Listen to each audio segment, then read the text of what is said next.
रत्नागिरी शहराच्या ऐतिहासिक आणि पर्यटक प्रिय थिबा पॅलेस परिसरात पुन्हा एकदा बिबट्याचा वावर असल्याचं स्पष्ट झालंय.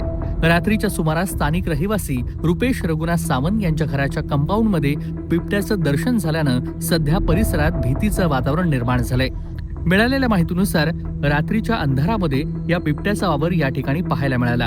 आज सकाळी जेव्हा परिसरातील सीसीटीव्ही फुटेज तपासण्यात आले तेव्हा बिबट्याचे दृश्य कैद झालेत. आज सकाळी 4 एप्रिलला जेव्हा परिसरातील सीसीटीव्ही फुटेज तपासण्यात आले त्यामध्ये बिबट्याचा वावर पाहायला मिळाला.